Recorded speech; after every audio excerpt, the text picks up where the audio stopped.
Sejam todos bem-vindos de volta ao Pod Parla, um podcast que fala de assuntos relacionados com saúde, esporte e educação. Estamos novamente aqui, meu grande amigo Maurício, eu, Celso Adami, Celso Underline, Adami nas redes e... Maurício Bizzi, @malbizzi nas redes sociais. É um prazer estar comigo aqui mais uma vez. Valeu, meu querido. Antes de tudo, gostaríamos que todos se inscrevessem no canal, ativassem as notificações, façam comentários, perguntas, para a gente poder trazer mais gente como esse nosso amigo de muito tempo. Pior, mas que o nosso convidado hoje é meu amigo de criança, hein? Ninguém sabe disso. Acho que meu também. É verdade. Olha aí, faz muito tempo.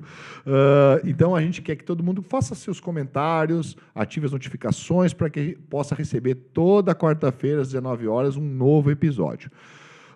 Vamos agradecer os nossos parceiros muito importantes, Digitaus, onde a tecnologia encontra arte, um laboratório de prótese odontológica voltado para a área digital, já nasceu com o seu DNA pensando em tecnologia, pensando num verdadeiro fluxo digital, né, Maurício? Isso aí, é um laboratório que entrega precisão, qualidade para todo o Brasil, né? Pode entrar ali nas redes, falar com o pessoal aí, precisando, tá prontamente à disposição. Além disso, SCAL, na vanguarda da educação odontológica, uma escola de pós-graduação em odontologia, cursos de nome nacional e internacional. Maurício, hoje eu fui dar um curso e eu vi, então, nós temos mais 3 cursos até o fim do ano na SCAL, o curso do professor Garanhani, mês que vem, o curso do professor Jolie, fantástico. Ele fantástico. É um professor renomado, né, que vem à Serra primeira vez, imagino eu, e tenho certeza que vai ser sucesso. Isso aí. E o curso de endodontia que vai ser no início de dezembro. Se você tem interesse de algum curso, entre em contato com a Daiane nas nossas redes, que a gente tem algumas vagas, não muitos, né, Maurício? Isso aí. Mas tudo bem, vamos apresentar hoje o nosso grande amigo e meu amigo de criança, e é verdade, né? Isso é de muitos anos, Fabrício Fortuna. Seja muito bem-vindo ao nosso humilde podcast. Uma pessoa... Eu sou muito contente em trazer um cara que nem o Fabrício. Eu sempre falo para todo mundo, o Fabrício é um dos caras mais inteligentes que eu conheço. Que é isso? E é verdade, cara. Não faz assim. A gente vai me botar numa pressão aqui, a galera vai dizer, não, mas não é. Não é tudo isso. Não, mentira. Isso, é um cara que eu admiro de verdade pelo trabalho, pelo profissionalismo, sabe? É um cara que, poxa, desde sempre foi, sabe? Desde a época da escola era um cara muito inteligente, de verdade. Passou numa faculdade federal e depois disso fez uma especialidade, né? Seguindo o pai, né? Mas uma especialidade que ela é assim muito especial porque eu penso assim, sempre o pneumologista é o Dr. House, assim, um dos doutores Houses da medicina. É um cara que tem que captar muitas informações. E entender de muita coisa. Exatamente, né? Então, seja muito bem-vindo. De verdade, a gente está muito feliz que tu está aqui. Pô, tô mais ainda, meu debut em podcast aí, tá com os amigos aqui, me deixa muito feliz aí para bater um papo aí. E Fabrício, fala um pouquinho da tua história, né? Por que tu escolheu essa especialidade, tua família, filhos, né? Profissão. Troca uma ideia de quem é o Fabrício Fortuna. Então, cara, conheci o Celso lá em Torres, mas sou aqui de Caxias, né? E como ele já citou, meu pai era médico, e aí é comum, né? Tu enxergar assim o teu pai indo trabalhar e a admiração que as pessoas tinham, o respeito que ele tinha pelas pessoas. E aí às vezes tu vai lá fazer com ele aquela visitinha no hospital, tu olha o jeito que as pessoas olham para ele, aí aquilo me encantou, né? Então, acho que desde muito cedo, assim, mais cedo do que eu consigo me lembrar, eu me espelhei naquilo e eu senti que aquilo era um caminho.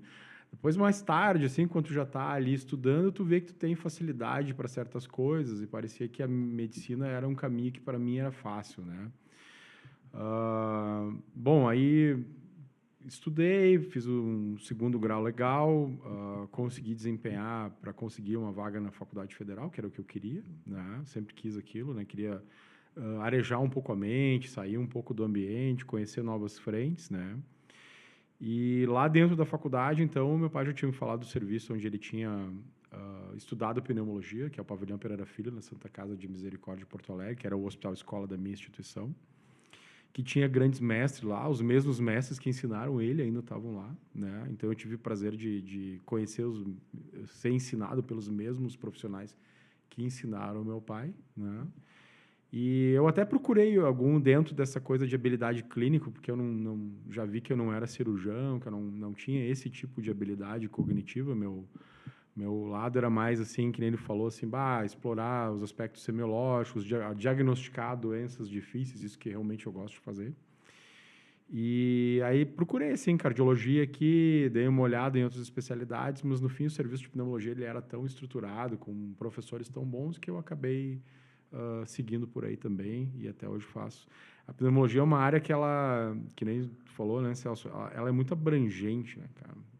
Ela talvez isso seja a coisa mais forte dela e a coisa mais fraca, assim, porque ela toca em várias outras especialidades. Então, tu tem que saber circulação pulmonar, tu tem que saber coração, tu tem que saber reumato, tu tem que saber infecto, tu tem que saber antibiótico, às vezes até o fígado, cirrose interage com pneumologia. Então, tu tem que ser um médico completo ali e isso talvez seja o que mais me encantou, essa coisa de tu saber. Eu sempre fui um médico, eu sou pneumologista, mas eu sempre procurei saber tudo. Eu sou aquele cara que gosta de estudar o corpo humano como um todo, né? Então, eu sempre estudo, leio o jornal de medicina geral, fico tentando dar uma olhada no que está saindo em todas as especialidades, assim, né? Para não ficar com o cérebro parado, né? Isso eu gosto muito de fazer. Legal. Me conta, tem uma história, eu acho que quando tu terminasse a faculdade, tu não pegou um quartel? Tem uma história assim, não foi? Tem. Eu me lembro dessa história, agora eu tava pensando assim. Cara, como é que foi essa história? Foi engraçado, eu acho. Não foi engraçado, foi trágico, cara. Pra nós foi engraçado. Pra vocês foi engraçado, mas tu imagina só, então eu via nessa toada, acho que lá pelo 3º ou 4º ano da faculdade, eu já comecei a ver que eu gostava de ensinar. Então, assim, onde eu vou trabalhar... cara, eu tenho que conseguir juntar a medicina com o ensino. Eu quero ser professor. E aí não é fácil, né? Porque lá em Porto Alegre, por exemplo, essa oportunidade ela não apareceu. E aí eu estou buscando, as portas não estão se abrindo. E aí aqui em Caxias o pessoal do Geral e da UX me chama. Eles ficam sabendo que eu estou saindo de lá e eles vêm me convidar para vir para cá e para já começar a emendar e ensinar. E eu digo, cara, nossa, é tudo que eu quero. E aí eu venho e depois de 1 mês, 2 que eu tô aqui com tudo assim, entrando nos eixos, daqui a pouco vem uma carta dizendo que olha só, o pessoal do Cortel acabou contigo. Como assim? Como assim eles querem falar comigo? Pra quê? Aí tu vai lá, né, tu vai te enganando, assim, tu vai dizendo, não, mas não pode ser verdade, isso aí não vai acontecer comigo. Não vai acontecer comigo. Daí tu chega lá e o cara diz, não, tu foi designado, tu vai, inclusive, lá pro interior. Tu olha, cara, o chão desapareceu, assim, foi absurdo, assim, foi um choque. E aí, tudo que tu vinha, assim, naquele trem, naquele cavalo correndo desabalado, assim, pela pista, tu tem que fazer uma pausa e... Foi complicado, foi meio traumático, assim. Eu acho que tu pegar quando tu recém saiu da faculdade e tu não tá com tudo engrenado, e aí depois tu engrenar, aí ok. Mas agora, depois que tu é especialista, que tu já tá fazendo mestrado, e eles te pegarem e te gancharem para servir... Hoje eu olho assim, tudo bem servir, porque eu fiz uma faculdade federal e eu tinha que pagar uma conta com a sociedade. Eu devo o meu trabalho para a sociedade porque, enfim, minha educação foi gratuita. Mas foi difícil, cara, foi difícil. E depois até eu conseguir voltar e reengrenar de novo, foi um processo meio traumático. Mas felizmente deu certo. E depois tu voltasse para cá, daí tu já tinha tua vaga ali ou foi difícil voltar? Cara, quando eu fui para lá, eu não tinha garantia nenhuma, porque precisava trabalhar no hospital, eles não tinham como segurar o meu lugar.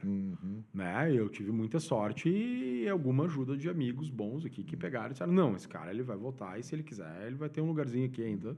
Mas não tinha garantia nenhuma. E como é que é? Mas eu acho que os recursos são poucos também no interior, assim, principalmente uma especialidade. Bom, a tua especialidade até, enfim, mais clínica. Cara, mas não precisava, né, realmente que eu estivesse lá. Isso que, se eu tivesse ido para Porto Alegre, um lugar que realmente precisava de um especialista, né, que estivesse estudando assim, doenças bem da área, mas era um ambulatório geral, numa cidade pequena, que realmente não precisava ter um pneumologista lá. Era mais lugar para clínico geral mesmo. Né? Sim. E aí, quando tu volta, tu já volta com consultório, já volta atendendo, já volta faculdade... hospital. Não. Isso foi um processo bem gradual. A única coisa que eu tinha aqui era um contrato da prefeitura para trabalhar no antigo postão 24 horas, que era aquele salário que eu tinha garantido. A Unimed estava começando, mas até tu conseguir ter uma procura, assim, os horários de consultório, como qualquer um, né? Começa devagarinho, vai abrindo um, depois vai abrindo o outro, depois... Mas demorou, não foi uma coisa imediata. Né? Mesmo tendo teu pai ali para ti. Mesmo. Apesar de que fazia a mesma especialidade, difícil, né, dividir pacientes, mas daqui a pouco um caminho ali. Ele foi ajudando, foi me delegando algumas coisas, mas é que nem disse, que ele era Ele ainda é, né? Uma figura muito conhecida na área, então a procura era dele. Aos pouquinhos, né? Então tu vai conhecendo gente que tu vai atendendo no pronto atendimento, atendendo no hospital, e aí aos pouquinhos tu vai criando, né? Eu sempre procurei, assim, ter esse norte, assim, de, poxa, meu pai tem um nome muito grande, eu tenho que pegar e fazer jus a isso, né? Não posso vir aqui, eu tenho que manter a régua no mesmo nível dele. Então, sempre foi uma preocupação minha que eu acho que, felizmente, eu consegui chegar nesse ponto, assim, hoje, olha, assim, não, acho que consegui mesmo. Mas é bem gradual, né? Então, e aí a faculdade, eu fui admitido, eu sempre trabalhei com ensino lá no geral, porque eu trabalho em UTI também, isso é uma coisa que eu esqueci, né? Dentro da minha formação, eu gostei muito de terapia intensiva, é uma outra área que a pneumologia, ela fecha muito por causa da ventilação mecânica, toda a fisiologia que está envolvida nisso aí. Então, eu sempre casei pneumologia com terapia intensiva, e aí, aos poucos, eu fui desenvolvendo isso lá no Hospital Geral, né? E aí, o contrato de professor, ele apareceu em 2008. Aí surgiu uma vaga para ensinar na disciplina de urgências, na disciplina de nefrologia, olha só. Tem aula de nefrologia, disciplina de nefrologia. E aí, orientador, professor Celistre? Isso aí, Celistre, que me convidou. Ai, que legal. E de lá para cá, daí eu continuo dando aula, que é uma coisa que eu amo fazer também, né? E é isso. E numa clínica de pneumologia, o que mais acontece? Quem procura o teu consultório hoje em dia? Quais que são as alterações que essas pessoas têm? Disparado, a queixa mais comum é tosse, né? Tosse é muito prevalente. A gente tem uma característica aqui da nossa região, que é Serra Gaúcha, assim, que é ter um clima que é meio inóspito para as vias aéreas, né? Caxias não se vive, Caxias se sobrevive do ponto de vista respiratório. É um negócio que é impressionante, assim, qual que é a dificuldade que o nosso sistema respiratório tem de se adaptar a essa característica de tu ter as 4 estações no mesmo dia. Então, se tu já tem, assim, se asma já é uma doença comum, se rinite já é uma doença comum, aqui em Caxias é mais comum ainda. Então, tu tem aí rinite, vamos dizer assim, uns 20% a 30% da população adulta sofre com sintomas de rinite crônica. E asma, algo em torno de 10%, talvez até mais, né? A gente não tem, assim, dados bem claros aqui, locais, assim, mas eu diria que por aí, assim, né? Então, tosse é muito comum, tosse crônica, tosse por meses, anos, que vai lá e não tem uma causa e vai lá investigar.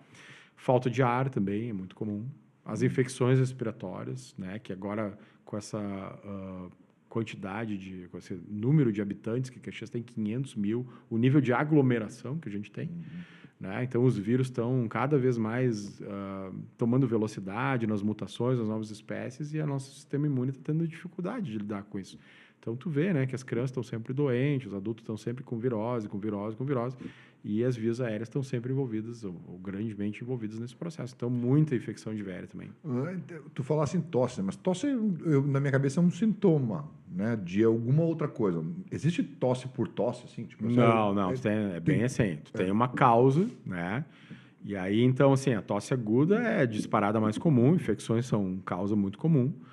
Aí tem as tosses subagudas, que daí você já vai investigar se entre 2 semanas e 8 semanas, tu já vai investigar e quer que complicou alguma infecção. Aí entra sinusites, as traqueobronquites, né?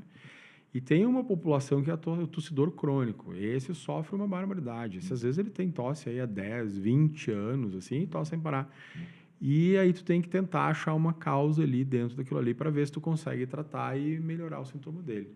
60% das vezes, 70% das vezes, tu consegue achar uma causa. E aí a asma é comum, a rinite é comum e o refluxo também é comum. E são doenças bacterianas, virais? Ou... Não, geralmente são doenças inflamatórias crônicas da viária superior, a rinite crônica, da viária inferior, que é a asma, e o refluxo tem muito a ver com os nossos hábitos alimentares, com obesidade na população, com idade, né? E aí, se eles se juntam, então, na mesma pessoa, porque uma não vacina contra a outra, daí a tosse pode virar uma miséria. E aí, geralmente, esse paciente ele vai acabar no pneumologista para tentar descobrir qual que é a causa da tosse dele. E fala um pouquinho mais da asma em si. O que seria a asma? Né? A gente tem um público, né, que é leigo, né? Então, muita gente, às vezes, não entende. A gente também, e nós somos leigos também, eu, Maurício. Estão aprendendo todo dia aqui sobre isso. Mas é interessante as pessoas entenderem o que é as coisas. A gente fala asma, e talvez a gente não explique, né? Então eu queria entender o que é exatamente isso. A asma é uma doença crônica das vias aéreas inferiores. Tá? A via aérea é brônquio, né? Não é aquele lugar onde você está captando o oxigênio, que é o alvéolo. É o caminho que o ar está fazendo para chegar lá na ponta, lá no alvéolo, tá? Então, a gente tem aqui desde da traqueia, vai descendo, é como se fosse uma árvore invertida, assim, né? Onde vão brotando os galhos, os caminhos que esse ar repercorre. E a gente tem uma pele muito sensível lá dentro, a gente tem reflexos que funcionam aí, e junto com o nariz, eles medem a qualidade do ar. E quando o ar tem alguma composição, alguma coisa ali que a nossa velha não gosta, ela pode se tornar cronicamente inflamada e reagir. E a forma dela reagir é dando tosse, secretando mais muco e principalmente assim tendo espasmos da musculatura do brônquio, fechando o brônquio. Daí provoca o sintoma da falta de ar, do aperto no peito para respirar, né? E do chiado no peito, aquele barulhinho que faz, que é característico da asma. A gente deveria não chamar de asma, né? A gente deveria chamar de as asmas, porque são vários, hoje, assim, nos últimos 10 anos, a pneumologia viu que tem vários nuances, assim, de fenotipos ou endotipos, que a gente diz, de traços genéticos que tu consegue dar uma olhada para tentar diferenciar que tipo de asma que é aquilo ali, né? Tem 4 que são muito claros, assim, que é a asma alérgica, talvez seja mais comum, que começa lá na infância, tem toda uma história na família, junto pode ter a rinite alérgica, alergia, e aí é carpete, é pólen de flor, de pólen de grama, fungo, mofo, e aí aquilo desencadeia os sintomas, né? Tem uma asma que é típica de mulheres que são mais obesas, né, que é um endotipo que a gente aprendeu a ver também. Tem uma asma que ela tem uma eosinofilia, mas não é alérgica, e ela pode ter polipose nasal, que é outro fenótipo assim, de nariz que a gente enxerga aí. E tem uma asma que não tem nada que ver com alergia, né, que tem a ver com aquele ar que tu está respirando, e aí tem muito a ver com essa questão de clima. Tem muito sensor, a gente tem muito sensor, assim, que a medicina até não identificou muito bem ainda, estamos devendo nesse campo, assim, de conhecimento, né? Mas tem sensor de temperatura, de pressão, de umidade. Você imagina, se eu costumo contar, né, para os pacientes, uma história que meu professor contou para mim, que ele ouviu de alguém que eu não me lembro de quem. Você imagina na época que nós éramos nômades, tribos, e aí chegava uma tribo aqui na Serra Gaúcha, aqui, não tinha médico, não tinha antibiótico, não tinha remédio nenhum. E aí o asmático, ele que alertava para a tribo que aquilo não era o lugar para ficar. Porque esses sensores, eles existem porque uma vez eles salvavam a nossa vida.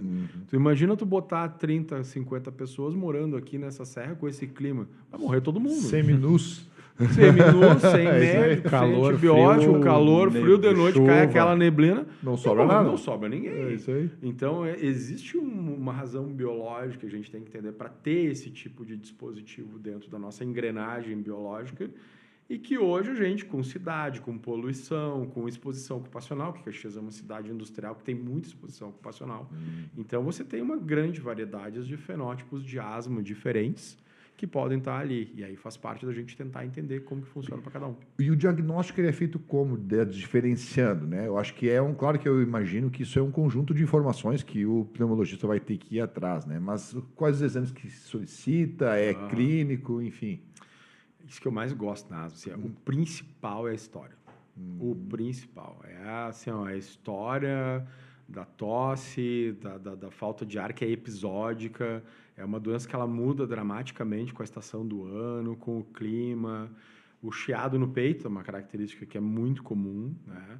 Mas ela é bem heterogênea, assim. Às vezes tu tem só tosse crônica, e daí tu vai ver, não tem o chiado, não tem a falta de ar, e tu vai ver, tu vai estudar, e daqui a pouco tu vai ver que aquilo é asma.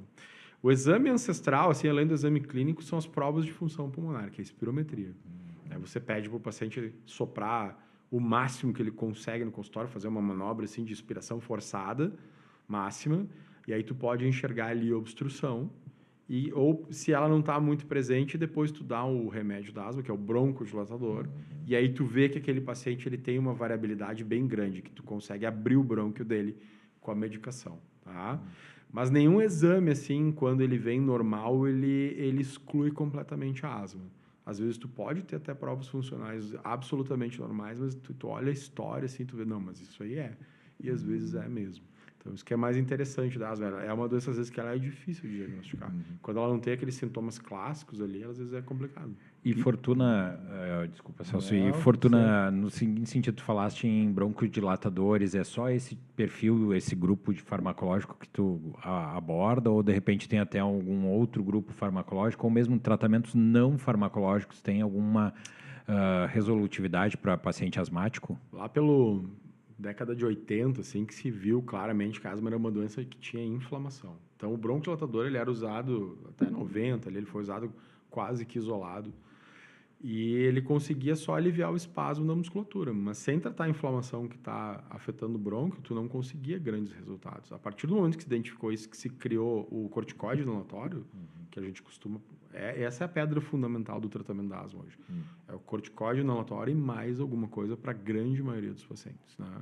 E aí, quando tu consegue amenizar aquela inflamação... Então, assim, eu tenho algo no ar que inflama minhas vias aéreas. Aí eu trato essa inflamação e aí, com isso, eu consigo viver melhor naquele ambiente, né? E a asma, ela é uma doença diagnosticada sempre na infância. É muito comum a gente falar assim, a criança tem asma, né? E parece até um tabu. A criança tem asma, não pode correr, não pode isso, não pode aquilo.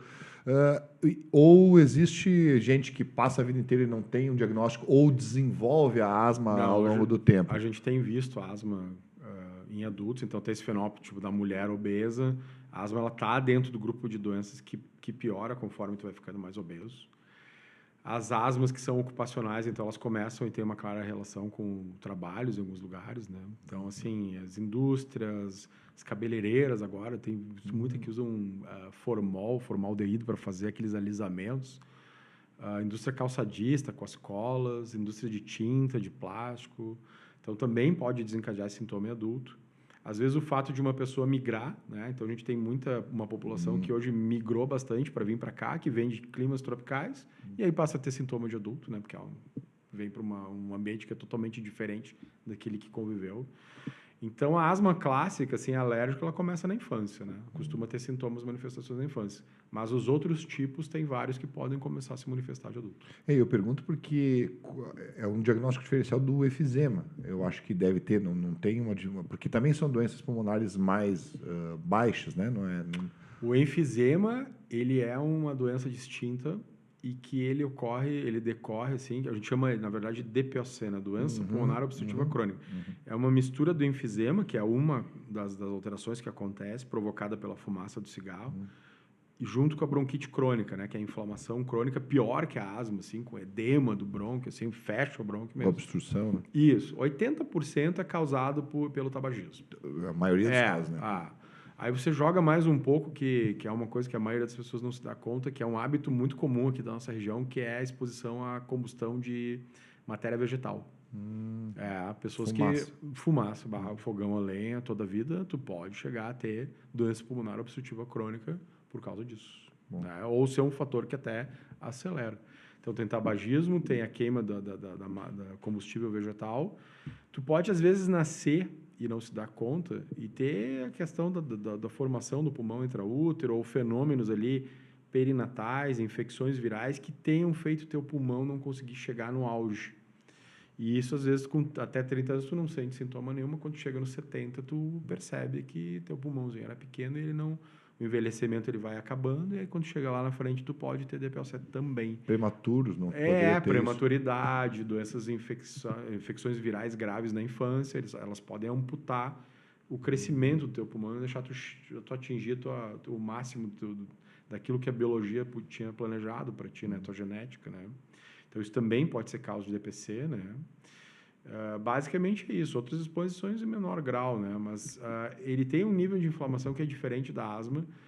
E ao contrário da asma, que é uma doença que a gente consegue, assim, tu nota que com o tratamento do paciente ele melhora totalmente, o DPOC ele é irreversível, né? Você dá os broncodilatadores, ele não reverte. É uma doença mais grave, assim, se tu for pensar.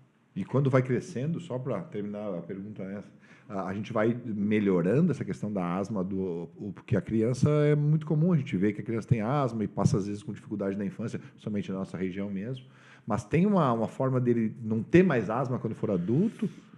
A asma é uma doença engraçada, ela tem uma história que é imprevisível no paciente, mas a alérgica clássica ela desaparece em 50% ou mais das crianças quando atinge ali a faixa dos 8, 10, 12 anos. Isso é clássico, que é aquela história que tu ouve que a mãe fez a simpatia, que a asma sumiu. Não. 50% das vezes ela acerta.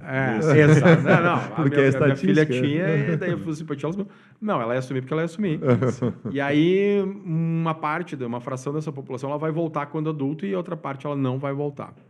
Mas às vezes quando tu olha adulto, assim, tu vê que ela tem assim, períodos, né? Você tem, assim, uns 3, 4 anos que ela te incomoda horrores, daí ela resolve que ela vai embora, depois lá adiante ela volta. Então, assim, o curso individual, ele é bem difícil de precisar. Mas é uma doença que costuma variar bastante ao longo da vida da pessoa. Inclusive, podendo entrar numa remissão completa. Tem vários pacientes que trataram comigo que tinham asmas horríveis e que de uma hora para outra sumiram, eu nunca mais vi. Provavelmente a asma dele ficou muito boa e nunca mais Ou precisou de mim. melhoraram ou morreram. Um dos dois. Não, provavelmente se morre é tu que ele Fica sabendo. É tu que fica sabendo lá. Fabrício, nos últimos tempos a gente teve uma situação aí peculiar que as fumaças da Amazônia, ou da onde que seja, né, vieram e pararam, amenizaram aqui no nosso estado aí. Não sei como é que no teu consultório tu percebeu um aumento de dificuldades respiratórias devido às queimadas, poluição do ar? Menos do que eu pensava que ia acontecer. Mas aí pode ser porque eu não tivesse espaço para colher essa demanda. Observação. Porque hoje a gente está numa cidade que tu tendo um consultório especialista, mas tu tem um hospital, então essa população procura muito pronto atendimento para um sintoma agudo, né? O nosso consultório atende quem está realmente assim mais de 3, 4 semanas doente, que é uma coisa mais persistente, que não resolveu o seu problema nesse atendimento mais imediato ali do pronto atendimento. Então, acho que é bem possível que, na verdade, eu não tenha tido o espaço para enxergar essa demanda. Eu sei de cabeça que eu tive, assim, uns 5 ou 6 pessoas que, claramente, assim, na história, pacientes meus, eles tiveram a crise relacionada a esse fenômeno horroroso que aconteceu ali, né? Episódio dramático, lamentável, de descontrole total ambiental, né? Mas, assim, eu não saberia te dizer, assim, se isso foi uma coisa que foi um fenômeno que todo mundo sentiu, assim, né? Eu teria que conversar mais com o gestor hospitalar para te responder isso aí. Agora, independentemente, via aérea era um problema, coração, a gente sabe que também era um problema bem importante, isso aí até às vezes mais do que a via aérea, assim. O coração, pelo que eu estudei ali, que a gente foi atrás, porque é uma coisa que era uma novidade, né? Morte súbita e infarto, o risco era maior até do que de exacerbação de doença respiratória. E interessante que tu comentaste que tu gosta aí dessa parte de UTI e tal. E uma pergunta que sempre me vem assim é que o pessoal que muitas vezes fica muito tempo internado, vocês têm que manobrar eles, né, movimentar, porque as pessoas têm água no pulmão, né? Ou o que seria isso, né? Ou qual que é a situação, o que ocorre essa situação? Então, a água no pulmão normalmente é quando tu tem algum distúrbio e que isso vai pegar e acumular líquido extra nesse interstício, nesse tecido que é o pulmão. Que ele tem que ter só aquela quantidade mínima necessária, que é o sangue circulando para oxigenar.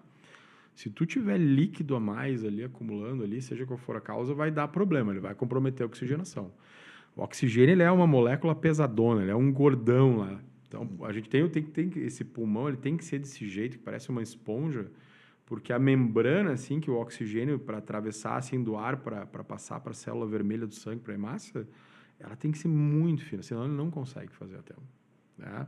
Então, se tu inchar essa membrana com líquido, já vai atrapalhar. Aí, a água no pulmão, ela pode ser um problema do teu coração, que está funcionando mal, que é uma coisa que acontece seguido na UTI, né?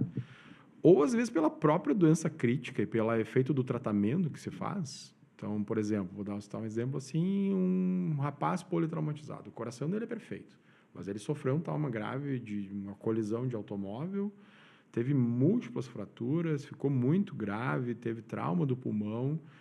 Então, você junta o choque físico, mais todo o soro que ele teve que receber, as transfusões que ele teve que receber para conseguir sobreviver, mais o estresse assim, imunológico que o corpo dele vai com a questão do trauma tecidual, das fraturas e das cirurgias que ele sofreu, isso aí vai acumular líquido, o líquido vai sair do vaso e ele pode acumular no pulmão. Então, é uma forma de tu ter água no pulmão, que o teu problema não é coração, né? É o resultado de uma série de injúrias que está sofrendo. E sim, aí a gente tem que tentar fazer o tratamento certo ali, seja com ventilação mecânica, seja com mobilizar, seja com nutrir, Às vezes tem que usar diurético para tentar retirar esse líquido que está fora do lugar, porque isso está comprometendo a oxigenação. Essas doenças obstrutivas também não geram uma secreção que poderia fazer a mesma coisa que O esse líquido? muco, o Isso. muco. Mas daí o muco, ele, em vez de entupir o alvéolo, ele vai entupir a véria. Hum. Aí ele vai entupir a véria. Aí ele vai pegar e vai deixar a tua véria obstruída e vai dificultar o ar de chegar até lá. Né? Não Mas é a absorção, na verdade é a passagem. O alvéolo não secreta muco. Né? O alvéolo, ele é uma célula só, né? Você tem uma superfície, lembrando que é uma única célula ali que faz a divisão ali, que é o pneumócito de um lado e o endotélio vascular do outro, né? Então, uma célula de cada lado, na verdade, e o sangue passando ali junto delas. Para receber. Isso, ali ele não secreta muco porque ele sabe que não é o papel dele ali, porque senão ele vai complicar a oxigenação.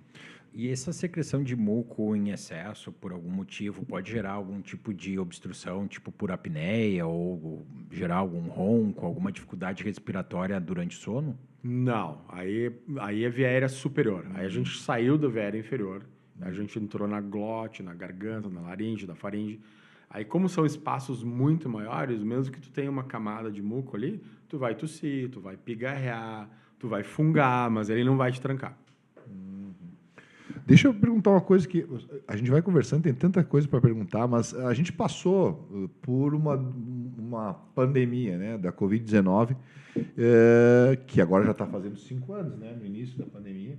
E, cara, isso aí tem um pano para manga na tua área gigantesco. Assim, foi né? um drama. Então, o que aconteceu exatamente, assim, e quanto mais tu trabalhou, né? Eu acho que é essa a pergunta, porque naquela época lá a gente tinha uma dificuldade de entender uma doença que eu acho que o pneumologista talvez foi o primeiro que viu que ela era inflamatória, porque foi difícil até de entender como uma doença inflamatória, né? E para a pneumologia eu acho que, bom, não é uma questão assim, aumentou demais os atendimentos. Nossa. Né? Então, como é que foi a história da pandemia para vocês? Como que ela começou? Quais foram as dificuldades de diagnóstico? E quais os caminhos de tratamento que se teve depois disso? Então, essa pandemia foi difícil, mano. Olha, cara, foi um negócio assim... Meu Deus do céu. Lembrando, né? Voltando atrás... Quando começa... A gente teve uma grande que já foi... Que eu me lembro que foi traumatizante, que foi 2009, o H1N1. Já foi um inferno naquela época, que eu me lembro que tinha aqueles pacientes sendo ventilados no corredor do hospital público, muito paciente conhecido morrendo, uma sensação assim de impotência, porque aqueles pacientes graves, eles evoluíam muito mal e você não conseguia tirar eles do ventilador, eles acabavam morrendo sem pulmão. Bem complicado. O Covid, para mim, ele foi relativamente surpreendente. Quando começaram aqueles ruídos assim iniciais na China, eu não imaginei que ia tomar aquela proporção. Mas aí, quando começou a chegar da Itália, aqueles relatos que a gente ouvia dos médicos italianos, e aí a gente, como médico, a gente tinha um pouquinho mais de acesso, aí a gente começou a ficar preocupado. Eu me lembro que a gente se reuniu ali, a equipe da UTI do hospital onde eu trabalho, para fazer uma reunião. Alguns colegas tinham trocado alguma ideia com alguém que já estava cuidando de paciente em São Paulo. A gente não entendia bem a doença, mas, nossa, a gente saiu daquela reunião com medo de morrer. Tipo, um grupo de 12, 14 ali, eu olhei e disse, 2 de nós vai morrer. Sim, porque era mais ou 10%, menos o... mais de 10%. Não, 2 de nós vamos ficar E porque muitas vezes não tinha muita orientação, né? Tinha uma dificuldade até de entendimento e de como abordar, né? Exato. Então, E vocês eram rápido, equipe de né? frente, muito né? rápido. E vocês muito eram rápido. Linha de frente. E outras vezes, porventura, o paciente, tu ia fazer uma anamnese, alguma coisa, e tu tinha uma dificuldade, né? Bom, então aí começou aquela questão do isolamento, já estava acontecendo. O hospital providenciou e a gente revisou todas essas regras de paramentação, que para a gente era uma loucura, né? Você tinha que botar camadas e camadas e uma máscara horrível para respirar, e óculos e capuz e tudo para cuidar dos pacientes. E aos poucos eles foram aparecendo, era o pessoal que estava indo viajar, os médicos, né? Eu me lembro que começou lá, o primeiro paciente era médico, e daí ele contaminou justamente as 2 enfermeiras do hospital, e daí elas vieram também. E aí a coisa começou a vir, e a gente teve que... E eram ondas, né? O vírus, a cada 2 ou 3 meses, ele dava fazer uma mudada e vinha uma nova onda, E naquele primeiro ano, antes de chegar a vacina, nossa, acho que a segunda e a terceira ondas, teve uma primeira ondinha, daí teve uma segunda, que foi uma avalanche de pacientes, e uma terceira, assim, que também foi horrorosa, e o hospital abrindo leito, o hospital público abrindo leito e abrindo leito, e assim, a gente, da pneumologia, então, a ideia é que o paciente tinha o seu tratamento na UTI, mas o pneumologista era a pessoa que supervisionava, que passava a visita, que dizia o tratamento aqui assim. Tratamento, entre aspas, né? Não tinha nada, foi uma grande confusão, o tratamento era de suporte, deu toda aquela... que foi um baita... Politizada ainda no tratamento? Politizada. A medicina, nossa, ela fraquejou muito, né? Porque daí inventaram os tratamentos que não tinham nada que ver, sem evidência científica, ficaram perdendo tempo discutindo isso, que não tinha nada que ver, né? E aí se perdeu muito tempo e muito foco de discussão nisso aí, né? Aí o que veio que realmente mudou foi a vacina. Depois, aí a gente via claramente assim que a população que recebia a dose, ele sumiu no mapa, então morria muito velho. Os idosos, meu Deus, eles não conseguiam responder. Os pacientes que tinham comorbidades, como diabetes, e principalmente, assim, fora do espectro de idade, os obesos e sedentários. Eu nunca vi uma doença gostar tanto de obeso e sedentário. Isso é por causa dessa questão inflamatória, da gordura, enfim? Não... Ninguém sabe, cara, mas eu acho que sim, que o vírus provavelmente tinha um tropismo e conseguia se disseminar na massa de célula adiposa, porque era impressionante. Você pegava um paciente com a mesma gravidade, um era magro e se exercitava, ele nem ia para a UTI. O obeso, meu Deus do céu, era impressionante a diferença de curso clínico do obeso sedentário diabético com as infecções por Covid-19. O tratamento foi de suporte, como tu falaste, mas eu acho que em etapas diferentes tinham tratamentos diferentes que se fazia, assim, talvez, então, agora como tu fala... Primeiro foi suporte, ele dava uma forma de insuficiência ventilatória que a gente nunca viu. A gente sempre se acostumou assim, o oxigênio e a mecânica. A mecânica é a força de respirar. Uma coisa é o teu alvéolo não estar trocando oxigênio. Então, tu baixa a saturação, chega um ponto que aquilo chega no limiar crítico e tu vai precisar de suporte, né? Mas a pneumonia, a insuficiência cardíaca, a embolia pulmonar, todas as formas que a gente estava acostumado a ver de insuficiência ventilatória, essa coisa meio que acontecia em paralelo, assim, a mecânica ela ia caindo junto com a oxigenação, de forma que você olhava lá um paciente hipoxêmico, ele já provavelmente ele já ia estar cansado e tu ia ver os sinais de que ele precisava de suporte ventilatório. Só que a Covid era muito engraçada, eu nunca tinha visto coisa igual. Ela dava uma hipoxemia sem comprometer a mecânica. Então tu via lá paciente lá com oxigênio 80% e parado assim, metade do pulmão tomado. Cheio de lesão, lá no 80%, e, sabe, e conseguindo a mecânica respirar. É muito difícil de entender isso aí. Na verdade, a gente viu que ele tinha uma coisa que era muito de comprometimento de pequenos vasos, nem tanto de alvéolo, né? O vaso não ficava obliterado, não conseguia trocar direito as coisas. E aí a gente demorou até entender, no começo, então, vamos entubar precoce. Com certeza, olhando em retrospecto, era... Depois a gente viu que muitos pacientes conseguiam ficar ali se virando com oxigenação, o limiar crítico é abaixo de 90%, não te preocupa. Conseguiam ficar com 85, 86, 84. Se a mecânica estivesse bem, eles conseguiam sair. Porque a evolução do paciente que acabava sendo entubado, embora fosse a única alternativa para salvar a vida dele, mas era uma evolução muito mais complicada. Então, depois que a gente se deu conta disso, de que era uma forma diferente, claramente a gente começou, deixa o paciente dizer quando é a hora que ele está cansado e vamos se basear em sintomas muito mais do que em números antes do tu querer, né? E daí aquela coisa de entubar precoce acabou sendo diferente. Ouvindo outros profissionais, professores, discussões, a gente viu que não foi uma coisa só nossa, que isso meio que aconteceu no mundo todo, né? O entubar precoce virou entube com critério, baseado em sintomas e tudo. De tratamento, então, né, teve uma discussão inicial de coisas que não funcionavam. A primeira coisa que veio ajudar foi um pouquinho de corticoide, porque é uma doença inflamatória. Muitos pacientes tinham um fenótipo de hiperinflamação, e aí o corticoide ele ajudava um pouco a controlar isso. Então, tinha uma pequena diferença, mas perceptível, nessa questão aí de chance de sobrevivência. Depois teve uma droga que foi importada do tratamento do ebola, que o nome eu estou com um pouquinho de falta de lembrar agora, porque eu não usei muito, porque ela era caríssima. Era o Remdesivir. Claro que o remdesivir era caríssimo. Então, foi uma coisa, uma discreta melhora. Olhando para trás, eu digo, cara, não tinha nada que ver, não tinha nada mecanístico para te achar que o remdesivir ia funcionar para isso aí. Estudos assim que foram bem feitos, mas aí uma discreta melhora. Então, a gente acabou não utilizando muito dentro do nosso sistema, a gente não tinha espaço para acomodar esse custo extra aí. E o decúbito dos pacientes? Isso bem lembrado, Celso, bem lembrado. Tinha uma questão que era outra coisa que a gente não via, que era virar o paciente de barriga para baixo. O quanto que isso mudava, né? As outras formas de síndrome de desconforto do adulto tinha esse benefício, mas não tanto como a COVID. Isso ajudou muita gente.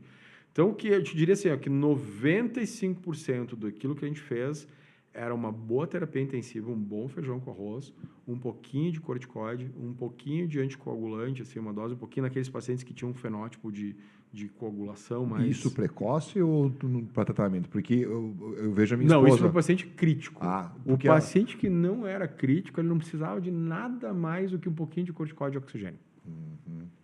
Se a gente for olhar assim, na verdade, o Covid, ele infectou a população na Terra inteira em questão de anos. 1, 2 anos, ele passou por todo mundo. E aí, desde 8 bilhões, você teve ali 1%, 2%, que ficou grave e que teve que ir para UTI. Só que como era de 8 bilhões, aí virou uma montanha de gente. Sim, sim. Mas a grande maioria das pessoas... Evoluiu bem. Evoluiu bem. Então, assim, não existia nenhuma indicação de tomar tratamento se você estava em casa com sintomas ali. Eu mesmo, quando peguei, eu fiquei em casa, lá deitado na cama, não tomei nada. Mas eu lembro que eu peguei, eu não tive quase nada de sintoma e eu devo ter ido trabalhar sem saber, né? Porque eu não tive... Era uma doença engraçada, né? Aí tu tinha que saber, assim, é aquela coisa, né? É a roleta da natureza. Tu tem 100 pessoas, o vírus vai causar problema em uma, mas em quem que é? A gente não sabe, né? E vai depender da tua genética, de como teu sistema imune funciona em relação com aquele vírus específico. E Fabrício... a questão, só para a gente terminar isso aí, e a questão Deixa eu fazer umas perguntas. Vou deixar, cara. Não briga, hein? A tua hora vai chegar, meu querido. Vai chegar. Não era só para nós completar o assunto, desculpa, Maurício. O assunto é bom. Pior que é muita pergunta. E uma coisa bem interessante, para eu não deixar de fazer, a questão do isolamento da máscara.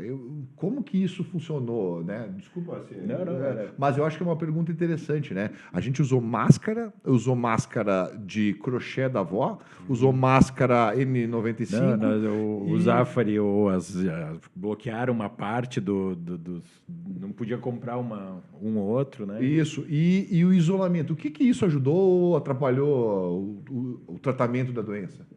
Não, sim. O que realmente funcionou foi vacina, tá? O que eu acho que foi errado antes disso, em retrospecto? Assim que começou a surgir o relato do vírus se espalhando na Europa, aí veio aquela avalanche, começaram a surgir alguns casos em São Paulo, daí então já meio que ninguém sabe o que fazer, tá, vamos fazer isolamento, todo mundo fica em casa. E aí o aeroporto fica aberto. Cara, não tinha o menor sentido isso.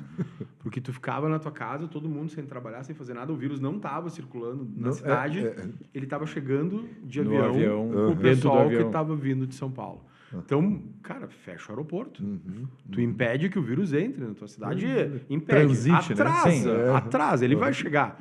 Mas tu atrasa para se preparar. Então, se o vírus não está circulando na cidade, a gente entende, né? Tu é autoridade, tu não tem uma noção do que está acontecendo. Então, aí tu tem um primeiro impulso e vai. Mas daí não fechou o aeroporto. Aí começa a entrar, começa a vir os casos, começa a aparecer. Em relação, assim, à máscara, eu acho que ela funcionou. Nossa, funcionou muito. Se reduziu a velocidade de contágio, porque o problema do Covid é esse aí. A pessoa está doente e ela nem sabe que ela está com o vírus. Um vírus que te pega e tu fica claramente doente de cama, ele não vai se espalhar com essa eficiência. Para fazer aquilo que o Covid fez, o que ele tinha que ter? Um monte de gente assintomática espalhando o vírus no ar. E o que eu aprendi com esse negócio aí? Cara, as outras doenças respiratórias, elas desapareceram do consultório. Poxa vida. Crise de asma, paciente com enfisema, que era um negócio que no começo todo mundo, esses aí vão morrer no Covid. Eles não tiveram problema nenhum. Porque com as máscaras os outros vírus sumiram. As crianças não precisavam ir no pediatra. Ninguém tinha mais vírus. Sim, Aí, ficava isolado, ficava isolado. não Não se com interagiam, né, com É. máscara e tal. E aí eu tive a exata dimensão de qual que é o tamanho do problema da fatia das infecções virais nos sintomas respiratórios no ano. Eu não tinha ideia que era tanto assim. Depois que cai a máscara e volta o rolo todo, e aí tu vê todo mundo gripado, todo mundo doente o tempo inteiro. Né? Então, eu te diria assim, não é 100% de eficiência aquela, mas não. Mas assim, se tu conseguisse diminuir pela metade a velocidade de contágio, era o que a gente precisava. O que a gente precisava era de um sistema de saúde que conseguisse deixar com que as pessoas fossem atendidas. Todo mundo ia pegar, todo mundo ia pegar. Mas a velocidade é o que fez a diferença entre tu conseguir botar os graves dentro de uma UTI para pelo menos ter uma chance, do que tu ter que pegar, cavar uma vala e botar cadáver dentro. Então, nesse sentido, a máscara e o isolamento, assim, naqueles momentos de pico, para mim, eles faziam sentido. Né? E Fabrício, pós-Covid, complicações que esse pessoal mais grave tem ou No primeiro momento, nós jurávamos, ao ver aquelas tomografias na UTI, aquele pulmão assim todo cheio de infiltrado e lesão, que iam ficar, nós ia ter uma legião de sequelado para cuidar de sequelado respiratório. Felizmente, nada disso se confirmou. Assim, é impressionante. Eu acompanhei assim, uns 150, 200 graves, assim, ou que eu atendi pessoalmente, ou que foram depois no consultório para fazer seus check-ups. E depois de um ano, as provas funcionais estavam normais na enorme maioria dos pacientes. Mas aí, então, aquele pessoal que chega e diz, peguei Covid e não estou conseguindo subir um jogo de escada. Aí é que tá. Ele pegava mais que o pulmão. Ele pegava músculo, ele pegava muito sistema nervoso, cérebro e nervos periféricos. Então, tem sim uma síndrome que está bem definida, embora os sintomas sejam assim inespecíficos, mas fadiga, cansaço, insônia, irritabilidade, blackouts, né, esquecimento. Né, esse é o Covid longo.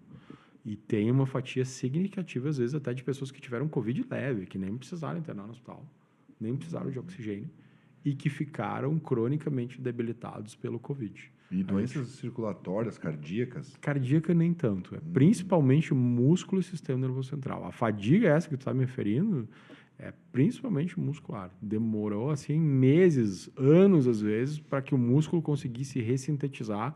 A gente nem sabe exatamente a fisiopatologia, né? Alguma coisa ali que o Covid quebrou e que não ficou legal. E a fadiga via principalmente disso. E hoje, falando um pouquinho, a gente falou, foi se falado muito naquela época de vacinação em massa e tomava 1, 2, 3, muitas vezes sem muito entendimento do que hoje as vacinas, né, para a área tanto da influenza ou mesmo para H1N1 ou mesmo para a Covid, tu acha que é importante, é pertinente as pessoas buscarem esse acesso a vacinas? Eu acho que vacina é aquilo que a medicina faz mais de inteligente, sim. Nossa, tava lendo esses dias um livro de história da medicina, cara. E aí ele tava contando Siddhartha Mukherjee, que é um médico famoso lá nos Estados Unidos, descendente indiano, que escreve uns livros assim magistrais assim. E aí ele desencavou lá, ele tá contando o livro dele, a história assim, na Índia, varicela, uma doença que matava um monte de criança, né? E aí umas indianas, mulheres, elas aprenderam a pegar a pústula da varicela no rosto da criança, bem quando ela tivesse madura, e elas pagavam para a criança deixar, a mãe da criança deixar raspar aquelas pústulas, e aí elas moíam, transformavam aquilo em pó, e com um canudinho assopravam um pouquinho daquele pó no nariz das crianças que não tinham pego. Olha só, cara, e se pagava, isso nós estamos falando de 1.200, sei lá, 1.100, cara.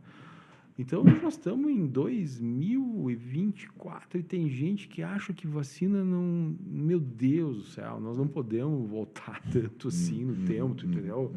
Você pegar um fragmento de algo que pode provocar uma doença fatal e você injetar em quantidades conhecidas dentro, o teu sistema imune vai lá, ele faz um reconhecimento facial daquela partícula e cria anticorpos de memória que vão te durar um tempo para te proteger das doenças graves.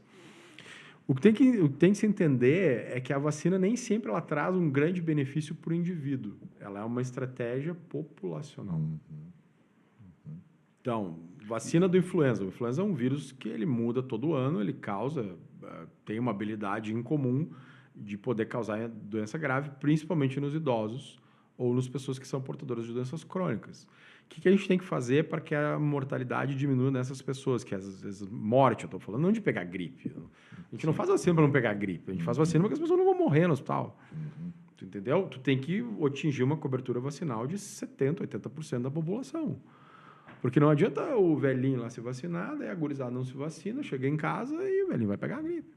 Entendeu? Então, e é isso que as pessoas têm que entender. Então, tu tem que ter uma estratégia populacional. Então, se não atinge aquele nível de cobertura vacinal, aí não vai fazer muito sentido. E talvez aí esse outro aspecto negativo da pandemia da Covid que você citou, né, da politização, e aí se misturou né, alhos com bugalhos, e aí uma coisa que é uma vertente ideológica respinga num comportamento que é absolutamente irracional, de que é negar o potencial benefício de estratégias de vacinação. Se vale a pena continuar vacinando para a Covid agora, eu te diria que não, porque a onda passou, a gente não ouve mais falar praticamente que seja um problema relevante, mas para aqueles problemas, então, para pneumococo tem vacina, que é uma bactéria que causa pneumonia, o influenza a gente tem que sempre enfatizar, e o médico tem papel fundamental nisso, né, de exigir, né, de esclarecer seus pacientes que façam as vacinas. Os pneumopatas, nossa, os pacientes que têm DPOC precisam muito fazer isso aí. Varicela zoster agora, né, já tem algum tempo. Agora tem uma vacina que é contra vírus sincicial respiratório. Então, o Covid ele acelerou muito a tecnologia de vacina. O pessoal que tinha tecnologia na mão para elaborar foi um recorde. Assim, como isso...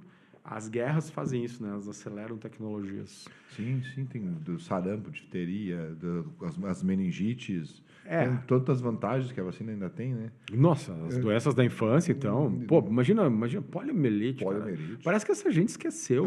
Eles esqueceram, eles nunca viram. Acho que esse é o problema. Tinha que mostrar um vídeo para esses negacionistas. Olha o que é uma poliomielite. Uma criança está caminhando daqui, ela tem uma diarreia e ele não caminha mais. Como é que tu pode negar isso? A gente não vê, mas isso é assustador, uma coisa dessa, cara. Imagina, teu filho tá brincando andando de bicicleta, 2 meses depois tu tem um filho ali na cama que não se mexe mais a perna. E então tu não tem como negar. E que vai ficar sequelas. Exato, não tem como negar o benefício disso aí. Talvez se levantou muito uma questão de que tinham vacinas novas com poucos testes. Talvez eu acho que foi isso. Verdade, mas estava na guerra, né, cara? Estava na guerra. Eu imagino, a gente tinha que se defender. Não, tu vai com o que tu tem. O inimigo tá bombardeando, tá morrendo um monte de gente. Tu não tem o tempo exigido, tu vai ter que acelerar o processo e faz todo sentido, e funcionou, né? Tu tem que acelerar. E, Fabrício, outros avanços tecnológicos na tua área da pneumonia aí, a gente gosta de falar um pouquinho de tecnologia e tal, o que vem de novo, alguma droga, algum exame, sei lá, inteligência artificial para identificar alguma coisa precoce, o que vem aí, o que vocês têm visto de novidades, né, dentro dessa área? De drogas, então, fármacos, né? A pneumologia ela entrou na fase dos imunobiológicos, né? Principalmente a asma, por enquanto, né? São medicamentos assim que, como você entende aquela cascata ali que causa inflamação, você identifica alvos específicos, citocinas ou receptores em células específicas, que se tu conseguir criar um anticorpo que vai lá e bloqueia, você diminui ou termina aquela ativação, aquela sequência de ativação. Né? Então, na asma se identificaram vários alvos. Então, a imunoglobulina E, que é clássica da alergia, a interleucina 5, que funciona muito por uma célula chamada eosinófilo. Né? Então, tu pode agora ou bloquear o receptor ou antagonizar a interleucina 5 antes de se ligar no receptor. Interleucina 13. Então, os laboratórios eles estão evoluindo nessa capacidade de inventar esses anticorpos monoclonais. E aí, de cada 20 asmáticos, tu tem um que ele é muito fora do padrão, que tu dá todo o tratamento usual e ele não consegue ficar bem. E aí tu tem maneiras, então, de identificar esse paciente através dos exames funcionais, do hemograma, o nível de eosinófilos, níveis de IgE, e, eventualmente, ele vai ser um candidato a usar essas medicações, que são caríssimas, esse que é o problema, né? São muito caras. Então, tu tem que ter muito cuidado, assim, que não é para todo mundo, não. Isso aqui é para aquele paciente, assim, que isso aqui vai fazer a diferença muito clara em ter uma mínima qualidade de vida para lidar com uma doença que está se comportando de uma forma muito grave. Então, isso é do lado da farmacologia, esse aí. Do lado da inteligência artificial, acho que a aplicabilidade na pneumologia é principalmente imagem. Tem muito estudo, muita coisa saindo para ajudar o olho humano naquilo que ele é falível. E talvez o principal ponto hoje seja na identificação e acompanhamento dos nódulos pulmonares. A tomografia ela identifica uma grande gama de lesões pequenas, nódulos, às vezes de 5, 4 milímetros. E na população de fumante, isso sempre pode ser câncer. Então, qual que é o nódulo que eu tenho que acompanhar? Qual que é o nódulo que eu tenho que biopsiar? Existe muito potencial aí para explorar programas de inteligência artificial que saibam refinar a capacidade do olho humano de conseguir salvar pacientes de biópsia. Porque tem uma corrente aí que está bem estabelecida, né, embora ainda tenha alguma controvérsia, que é de tu usar tomografia para procurar câncer de pulmão em quem fuma. Tá? Se tu conseguir detectar um câncer precoce, tu tira ele, a pessoa se salvou daquele câncer, isso é bom. Mas se tu pegar um paciente que tem nódulos que não são câncer e você ter que fazer uma cirurgia e tirar um pedaço dele para provar que não é câncer, isso não é bom. Então, esse balanço aí no screening para câncer de pulmão, ele é um equilíbrio bem tênue, assim, é uma gangorra complicada ali. E talvez, acho que a IA vindo ajudar e desenvolvendo nesse sentido, nesse campo aí, isso vai ajudar demais. Tanto a tu expor com menos radiação as pessoas, porque menos tomografia você faz a mesma radiação, mas menor custo e encaminhar menos para biópsia, porque a IA vai dizer, esse nódulo aqui tu não te preocupa, porque isso aqui não é câncer. Isso ainda não é realidade, mas eu acho que é um campo bem interessante que é onde ela pode desenvolver.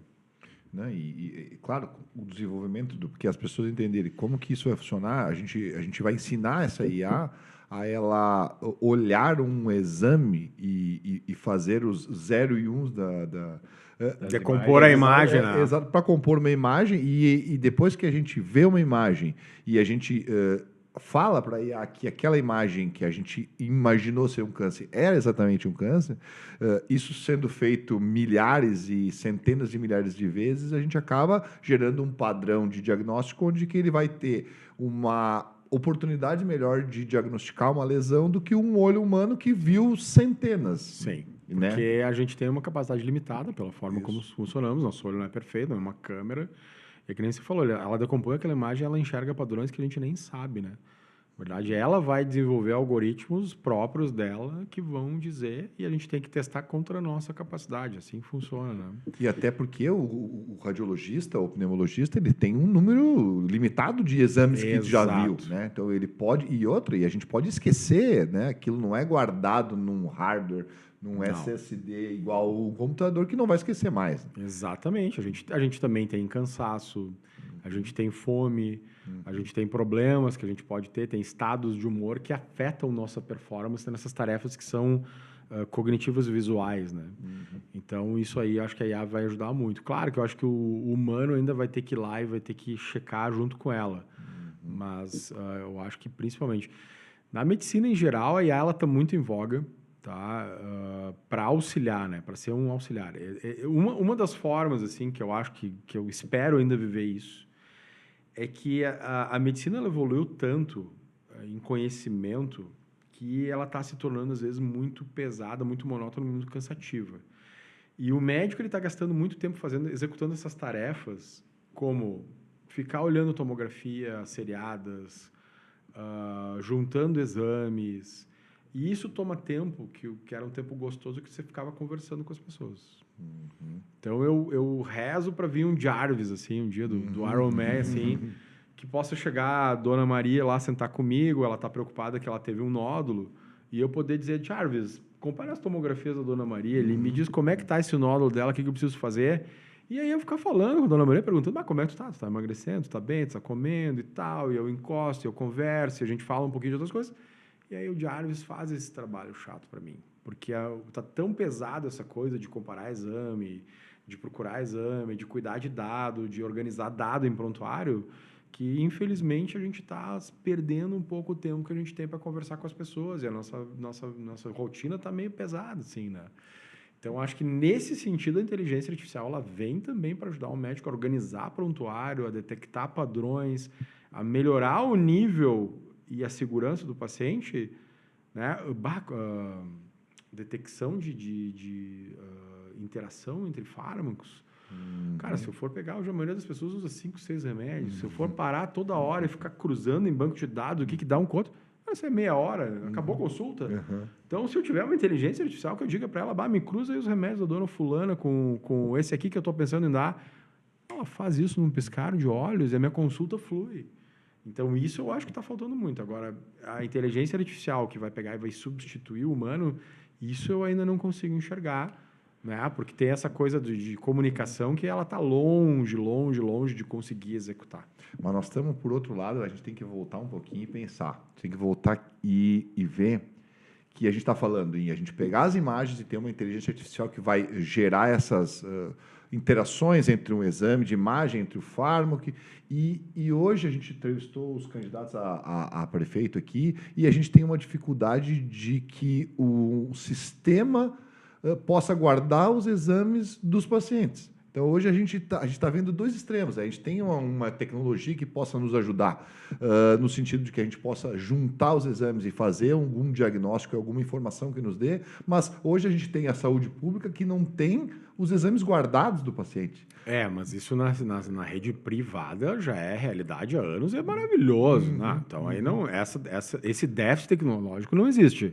Existe uma noção de que não se precisou um gap administrativo. Né? Não, mas que então vai é acontecer. Que vai acontecer. Mas aí que tá, nós temos que ver, então eu estou pensando nos dois extremos. A gente tem uma tecnologia que possa acontecer e a gente não tem o exame guardado, entendeu? Então, poxa, a gente precisa resolver esse problema também. Tem que resolver, nossa, isso tem recurso. E é barato, porque você vai lá, você está pagando médico para estar disponível, que custa caro.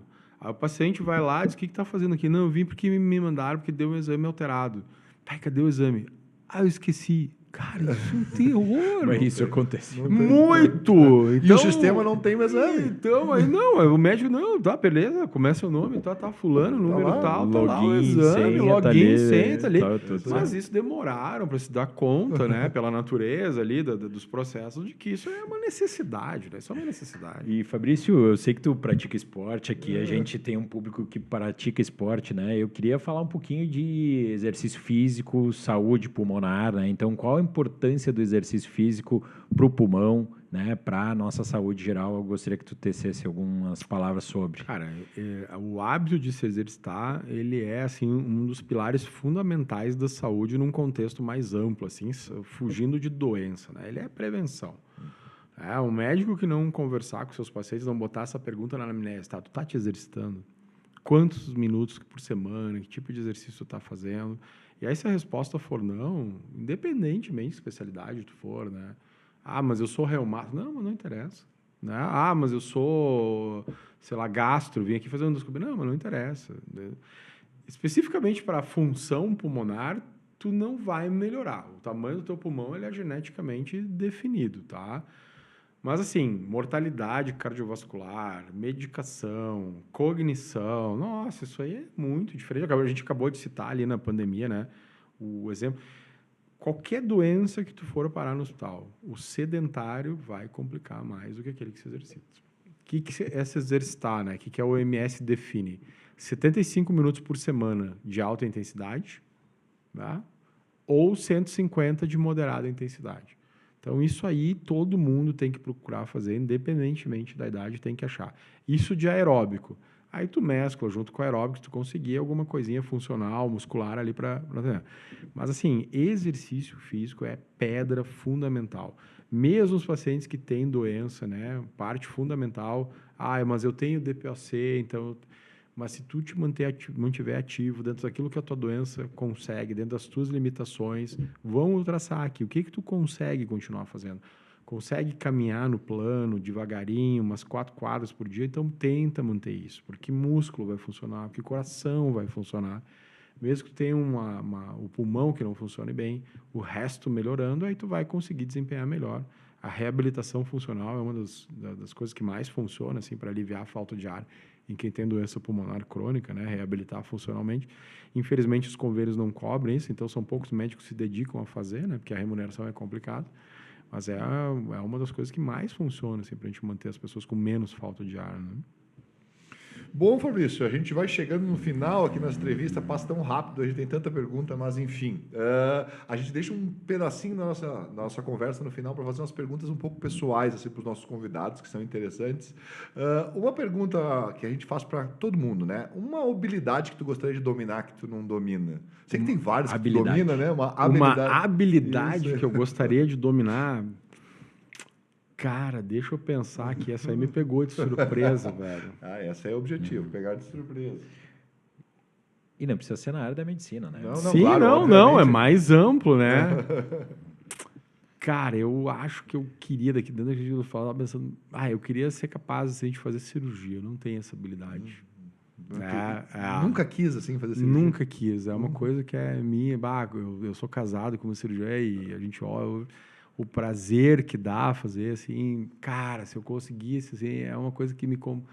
Eu tenho aquela invejinha, assim, dizer, como é que eu não sei fazer esse negócio aí? Cada um tem seu set de habilidades, né? Mas, enfim, é uma coisa que eu pensei agora, sabe, se eu pudesse ter essa habilidade também. Mas tu ia ser o segundo melhor cirurgião da tua casa ainda. Já pensou? Não ia ser o primeiro. Não, nem de perto. Não. Sem contar as crianças que, quem sabe, vão ser médicos também. Quem sabe, né? Vamos ver. E um conselho que tu recebeu que tu gostaria de passar pro pessoal, assim, que tu acha que te fez um diferencial aí pra tua carreira, pra tua vida, pra teu trabalho? Deixa eu pensar aqui, cara, também. Tem que pensar, essa pergunta é boa, né? Um conselho que eu tenha recebido...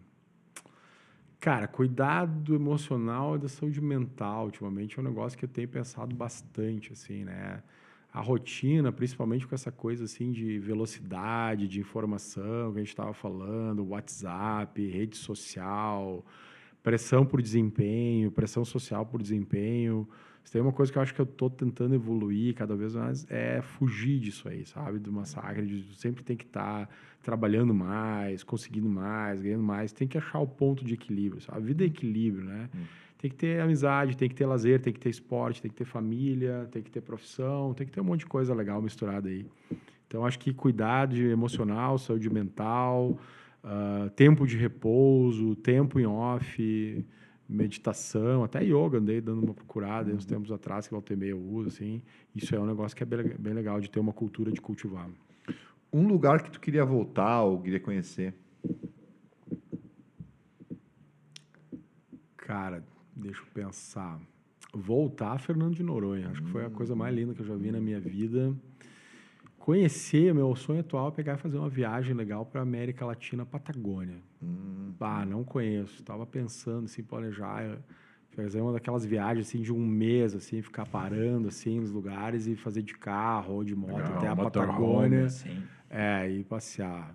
Isso aí é uma das coisas que está no meu horizonte aí de fazer. O mais difícil é um mês. Você já pensa Não, mas aí que tá. Dentro dessa filosofia não é, não. Se tu te preparar, vai, cara. Acho que a gente se merece. E aí, a gente entra numa rotina de ter que fazer as coisas. O ter que, sabe? O ter que, exatamente. Isso incomoda. A gente tem que fazer isso. Eu tenho que acordar cedo. Eu tenho que fazer aquela atividade, né? É muito difícil isso que tu tá falando.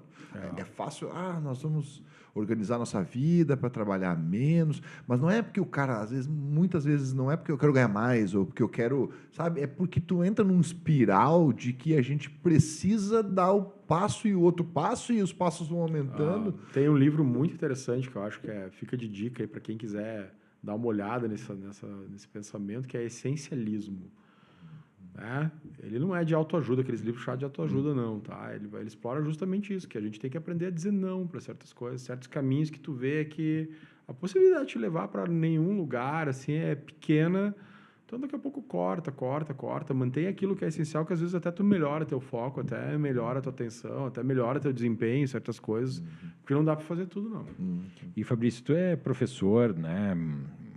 Dá aula aí para o pessoal que está iniciando na medicina e para aquele profissional que está iniciando na pneumologia. O conselho que tu daria para esse colega aí que está iniciando, né, numa área fantástica, bacana, que tem que estudar bastante, o que tu diria aí para esse colega que está iniciando aí? Cara, tentar ser amplo, tá? Eu acho que o pneumologista que está começando hoje, ele tem que necessariamente ver assim, vários campos de atuação. Então, sono, acho que é muito importante saber muito sobre sono. É uma área também que vai crescer muito agora com os métodos mais domiciliares de diagnóstico, né? Focar muitas vezes, que é uma coisa que a gente não foca, que é tu também fazer a parte do tratamento, até com a questão de equipamento.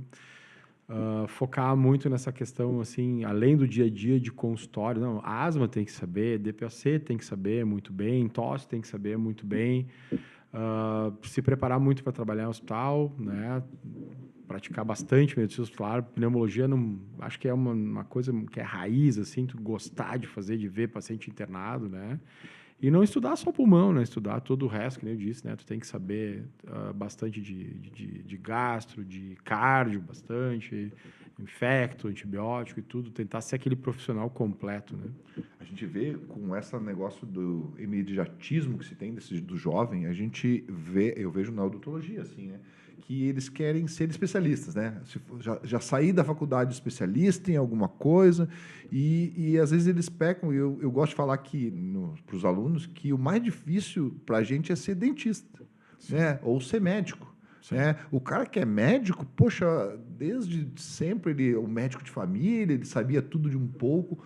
E, claro, daqui a pouco tu vai investir numa especialidade e vai aprender aquela especialidade, mas antes dela, a gente tem que entender o ser humano, a gente tem que entender todas as doenças. É o que a gente tenta passar, porque, quem a gente falou, o mercado hoje ele não valoriza muito esse profissional completo. Esse que é o grande problema, né? O mercado não quer esse cara, ele gosta do ultra especialista. Eu sou o mega ultra especialista só na pálpebra esquerda. Tu entendeu? Né? E aquele cara que atende tudo, que sabe bastante de tudo, ele não é valorizado.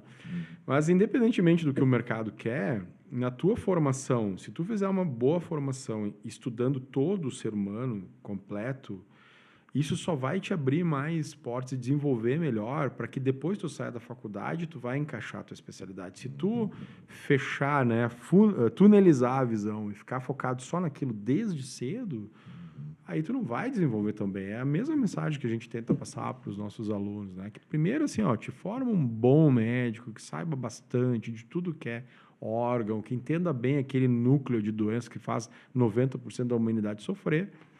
Bom, agora eu vou ser especialista da hora. Ótimo, desenvolve ali. Aquilo não foi perda de tempo para ti. Não tem como ser perda de tempo. Né? Porque as pessoas, elas são mais do que doenças. Né? Tem todo um sistema ali funcionando, né? Faz aí. E a última pergunta que a gente corta, faz, né? Não, mas eu achei que eu tinha que fazer uma pergunta. Pode perguntar, Maurício. Tu não cansa. Sabe que assuntos bons são muito legais. A gente fica até se batendo. Eu já tô pensando aqui, tem que trazer o doutor aqui para falar de sono. Né? Nós não conseguimos falar tanto de sono, é verdade. Mas, Maurício, fica à vontade. Na verdade, o Celso ia fazer a pergunta, porque está aqui no roteiro, né? A gente queria saber como é que o Fabrício Fortuna se vê daqui a 10 anos. O Fabrício Fortuna daqui a 10 anos, ele se vê trabalhando menos, né? Mas fazendo aquilo que gosta, alguma forma, assim, ensinando medicina, atendendo seus pacientes, mas num ritmo menor, feliz com as filhas orientadas na vida, se Deus quiser, né? Vão estar já descobrindo seus caminhos e sendo felizes, com bastante amor, com a minha mulher, que eu amo muito. Quem sabe até num lugar diferente, assim, uma cidade que seja assim menor, com um ritmo de vida mais calmo, assim, para poder curtir essa última fase aí da vida aí, né, 60 anos para cima aí, quem sabe, vamos ver. Bom, isso aí. Bom, Fabrício, obrigado por ter disponibilizado um tempo. A gente sabe que a tua correria é grande, o quão bom profissional tu é, então tu está sempre ocupado, a gente sabe disso, independente de qualquer coisa. Mas, enfim, a gente quer não deixar de agradecer aos nossos parceiros, né, digitais, onde a tecnologia encontra arte, Scal na vanguarda da educação odontológica. Lembrar o pessoal para se inscrever no canal, marcar, né, as notificações, dar o like, né, compartilhar com os amigos. Tanta informação interessante que a gente passou por aqui. Foi muito legal. Isso, mas obrigado, Fabrício. Obrigado mesmo por Eu que agradeço a oportunidade de vir aí conversar. Pô, bate-papo legal mesmo, não foi nem um pouco chato. Passou voando o tempo, cara. Verdade. Achei que era meia hora, vocês estavam já, não, vamos acabar. Muito bom. Espero que a galera de casa goste aí, né? A gente falou bastante de temas gerais aí, um pouco da área, um pouco geral, mas espero que tenha ficado legal. E, Fabrício, para onde o pessoal te encontra, né? Não sei redes sociais, consultório, como é que é a parte mais... Dentro dessa lógica aí de tentar ter mais saúde mental, então rede social não, mas eu tenho uma clínica privada, né? Que é fácil de achar meu nome aí na internet lá. A gente atende convênios e particulares lá. Na UX eu sou professor de disciplinas ali, né? E quando precisa, lá no Hospital da Unimed, também a gente atende como pneumologista. Certo. Bom, Fabrício, é um prazerzão estar teu amigo aqui, né? E queria agradecer a tua disponibilidade, o tempo, né? De passar um pouquinho dessas informações bem bacanas. E vai ter outros momentos que a gente vai te chamar. A tua esposa, teus filhos, as tuas filhas, né? Peço a paciência, aquela horinha que tu possa estar aí mais um momento aí com a gente. Foi muito bacana. Eu só tenho a agradecer. Queria agradecer o pessoal, né, que está aqui com a gente até agora e que continue com a gente nas nossas redes, né, Celso? Isso aí. E ver aí os próximos programas. Então, eu queria agradecer e que todos tenham uma boa noite. É isso aí, até mais. Valeu. Valeu, Até galera. mais. Até. Tchau, tchau.